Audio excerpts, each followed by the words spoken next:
we're going to call Mr. Ngobese to come forward. He comes from a company called GEH, Goshen Entrepreneurship Hub. He's the managing director of that. We work very close with him in the Ilembe enterprise. He's one of the entrepreneurs support. So he's just going to be sharing on the SCM as well as the LED aspect. I think we spoke about it yesterday. So he just touch on those issues as to how to ensure that SMEs are brought into the procurement space. Over to you, Mr. Ngobese. Sanbonani. Ninjani kodwa kulesihlanu. Igama lami, my name is Mqungebe, surname Ngobese. As Mr. Ngobese said, I'm from a company called GEH.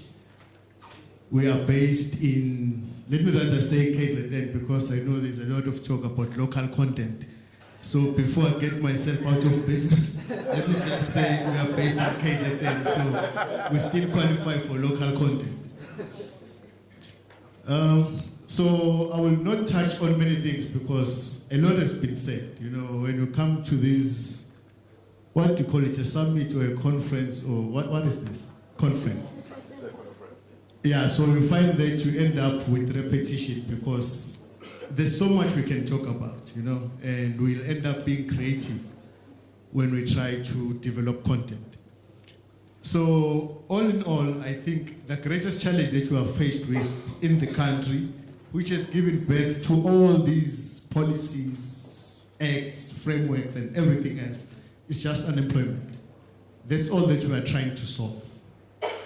The reason the government is saying let's enhance SME development, let's create these opportunities for SMEs, it's because they strongly believe, and this is well over, not just in the province or South Africa, there's a strong belief, and it's been scientifically proven, that SMEs do create a lot of employment opportunities. So, and then having said that, now, our country and our democracy, as we all know, it's a constitutional democracy. So which means whoever you are, wherever you are, whatever you do, if it's against the constitution, then it's null and void. However, if it's in line with the constitution, it's well allowable to do so. So what does this constitution say about our procurement, which is section 217? Number 1, subsection 1, the state should procure in a manner that's fair and cost-effective. And I think this cost-effective is where now the state is getting it wrong. Because most often, this cost-effectiveness is achieved at the expense of the poor. Subsection 2, HDIs must be protected and advanced, which is the historically disadvantaged. Then subsection 3, then the national government should ensure that they create a framework to ensure that these two are applied. So that has given the birth of the likes of then BBBE, your PPPFA. As the previous speaker said, PPPFA is not new. It's very, very old, just that there were amendments that were made in 2017. So then there's the rest, your National Skills Development Strategy, the Department of Labor regulations, and then we have SARS incentives as well as compliance with SARS. Then again, all these are not to exclude any groupings. BBBE, PPPFA, and everything else is not for the exclusion of particular groups, but it's for the inclusion of the previously excluded. So we're not saying white should no longer get opportunities, but we are saying all groupings should get a chance to these opportunities. However, as the speaker said, if you are saying 90% for price and 10 points for BE, we are simply saying it's equal treatment of unequal people, and they will never be fair. Because remember, fair does not mean equal. We cannot treat unequal people in an equal way. That amounts to unfairness. But I will end it there in terms of that statement. But find me a historically disadvantaged individual who can be able to provide the services in exactly the same price as an advanced supplier. It will never happen.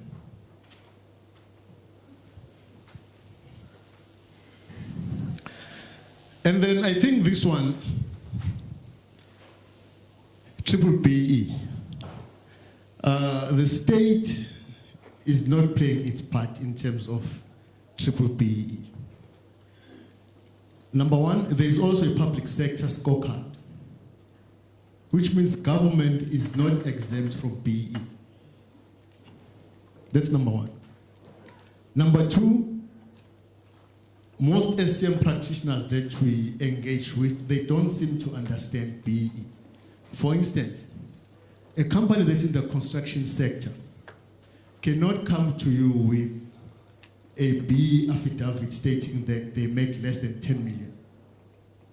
Because in terms of the construction sector codes, once you reach 3 million, you are then supposed to be reporting on skills development. Which means then a triple BE affidavit is no longer applicable to you. Because it's a verification agency that has to verify that you've done the skills development.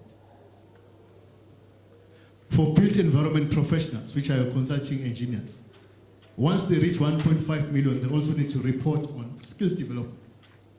So we're sitting with people who are getting these contracts, yet they not comply with the regulations.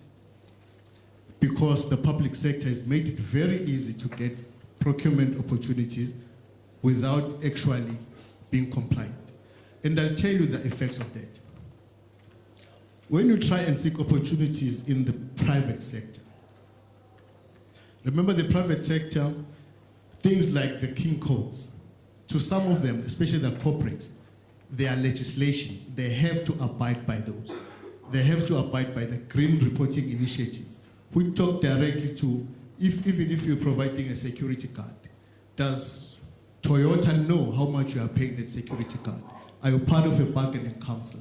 So now, this means if we as government are saying, when we talk of compliance, we are only referring to a BE affidavit, we are only referring to a registration document, a common registration document, a tax PIN, what else? That's all. The fact that your employees are not registered for UIF,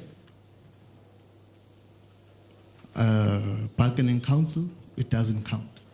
So now, I believe government should be a quality stamp to say, if I go to a private sector company and say, I've been doing business with Ilembe municipality, they should say, wow, this man we know for sure that is compliant with all the regulations.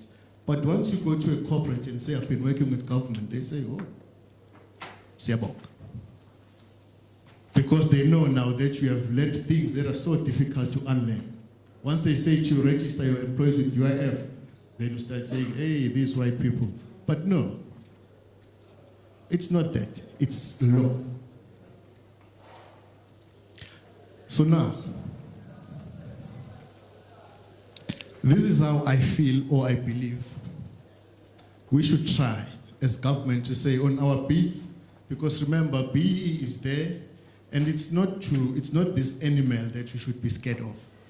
It's actually there to assist. So if we were to say, as all companies have to abide by these sector codes and the elements of this BE, which is your skills development, your enterprise development, your supplier development, your procurement, and all these others. So if we were to have our bid conditions as an example, if you were to say on a 20 million project, we are placing these conditions, because it's by law that a company should spend 1% of their profit on supply development. So how do we have companies coming to this local area and making profits in this local area and yet spending this profit somewhere else on their supply development? how do we have people making this profit in this area, and by law they're supposed to be spending a certain percentage of their profits on skills development. And where is this profit that's made here? Where is it going to be spent? Because at the end of the day, we need to ensure that we grow our local economies. Because I truly believe that local government is the implementing agent of the national government. Because anything that will ever happen in South Africa or anywhere else will happen at a local area. So it is the municipalities that are at liberty to implement all these things. And then 15% of all inputs purchased from local suppliers or through JVs. For instance, as the previous speaker was saying, may I have the name, please? Let me not refer you to as the previous speaker. Oh, Mr. Ngobese. Thank you, Mr. Madlogov. Siyabonga baba. Because anyone who comes in with me referring to the previous speaker, they were not here, and it's confusing. Oh, by the way, thank you for the opportunity. You know, a friend of mine usually comes and speaks here, started the show yesterday in Kakasi FM. So please do invite me more. I could use a slot. Please, you know, I forgot to say thank you. You know, is there anyone from Kakasi FM here? Okay, and then when it comes to mentorship, because honestly, there's nothing we can achieve without supply development. There's really nothing we can achieve, because at the end of the day, even if you procure from these small companies, at the end of the day, we still need the quality. So we cannot just bring in people because of their blackness, and then all of a sudden bridges are collapsing. It can never happen. So transformation cannot happen at the expense of quality. Therefore, supply development is key. So I'm just skipping some of the things because when I was here, I heard they were being referred to. But these are some of the benefits of implementing this BEE locally. It contributes towards service provider compliance, and it improves the scorecard. Because remember, if you are a company that comes from, just want to refer to the racial groupings in a manner that does not imply racism or whatever. But let me just say, you come from a large enterprise which is not BEE compliant or that does not score on the low levels of BEE, and then comes in this monster called triple PFA or triple BEE. You know, it's a scary animal to some of them. So now, if you are forced or compelled now to subcontract 30% of that, I have not seen it being recorded as procurement in their BE scorecards.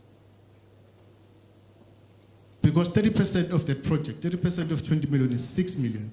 And I'm sure it could take you very far in terms of your compliance with the element procurement in your scorecard. So this now, instead of being a monster that is destroying you, but it's there to help you as well. Because remember, transformation, whether we want to do it or not, it will still happen at the end of the day. So if we are subcontracting, so why not make the most out of it? And as well, we also need to ensure that as SCM practitioners, we make sure that we understand these elements. Because even in procurement, you just don't go and say, my target is 10 million and you subcontract 10 million without looking at what does it say in terms of my cost of sale? How much must I procure in terms of the cost of sale, my operational expenses, and others? So now, even you as an SCM practitioner, when you present this to the main contractor, you've got to look at it in this way. This part will come directly to your cost of sale. Therefore, subcontract this as part of your cost of sale, and then this should go to your operational expense, and then you call in guys like me and say, you do supply development for this, I'm a subcontractor, I'm available for that. So this is so much you can score out of that, you know. So it's a win for everyone. It's just that when it's presented to us, you know, I think it's change management that's also needed, because everyone is scared of change. But I truly believe these systems are here to assist all of us. But then we also need to make sure We cannot subcontract everything, as Mr. Ngobese was saying. The triple PFA is there, but you cannot subcontract everything. And it does not say subcontract everything. It says if feasible. Has anyone in this room, when coming to the subcontracting issue, have you ever conducted a feasibility study in terms of which project you can subcontract and which project you are not supposed to? Because once it says if feasible, it refers to a feasibility study. So has any municipality done that in terms of their projects or their programs? Not one. So there's no reason for us to wonder why we are failing on these things. If feasible. And then even the CIDB, the Construction Industry Development Board, has a guideline on how you can implement the CPGs. Once again, it's a guideline. You cannot take it and implement it as it is. It's there to guide us to say this is how we can develop our own standards based on the local context, our dynamics and our social groupings and everything else. But also, it allows us about 2% of the contract value when you're going to apply the CPGs, because it comes with its own cost. So now, if you were to look at, you'll help me because you're good with numbers. All of us here are accountants, except for me and this guy, Ngobese. If we look at 2% of 20 million, how much is that? I'm not an accountant, but it can't be. 2% of 200, 2% of 20 million, 200,000, not 400. 400. 400. So 2% of 20 million is 400,000. And then 30% of 20 million is 6 million. So there would be more or less the subcontract value. But now, this 400,000 is how many percent of 6 million? About 6, 7. So though it's 2% of the total contract, but it makes a lot of difference when it comes to the subcontract value. So it depends now on your creativity. How do you apply this 2%? So I'm not here to give us some ideas of how we can do some fancy footwork, but it's something that you can think about. There is this 2% that's allowable. But I also know that your jobs as accountants is to make sure that the coffers are protected. But remember, once I said, not at the expense of the poor. So now, why am I saying this in terms of at the expense of the poor? If we allow a company that comes in, and let's remember that it is by law, it's legislation that if you are in an industry that has a bargaining council, you have to be registered there as an employer. It's law. You cannot be in a civil engineering council company and not be registered with the bargaining council. You cannot be in the motor vehicle business and not be registered with the motor industry bargaining council. It's law. And it's also law that anyone who is in a contract with someone who's not complying with the law is committing a crime. So as municipalities, are we sure that all these civil engineering companies that we give these millions of tenders to, are they registered with the bargaining councils? Because remember, if you register with the bargaining council, it's for protecting the employees. It makes sure that they're working the right hours, they're getting overtime, they're getting paid minimum wage, are they classified correctly? So now, why are these companies not registering with the bargaining councils? Because it pushes the cost of delivering the projects to the municipalities very hard, because they no longer can exploit the workers. Because the easiest thing to do to save on delivering a project is to exploit the workers. Because you cannot go to a supplier of pumps and say, this pump cost $1 million, but give it to me for 500,000. They will say, I've given you enough discount, anything more than that will be below my cost price. So there's a ceiling that you cannot do anything. But if umhlongo efuna umsebenzi, 10 rand ngosuku, take it or leave it. And there's nothing that says, bargaining council says minimum wage is so much. So we should please ensure as municipalities that all our suppliers comply with these regulations. These regulations are not there to kill anyone. They're just to make sure that we're moving forward as a country. It also helps us as municipalities. Mind you, we're spending all these millions for service delivery, and yet our list of indigents is growing. But we are at liberty to say, whoever is providing employment here, be compliant with all these regulations. But the problem with us municipalities is that once that happens, it means now the cost of implementing these projects will increase, and that's what we don't want. So we've got to choose between saving on the projects or exploiting our people. Because the Green Reporting Initiative says they're not too worried about the service provider. If I am a company that employs you to provide me services, I am the one who's supposed to be reporting on your employees, because the exploitation happens in my guard. So in this case, I'm saying people who are at fault are not the service providers, but it is the municipalities and the government.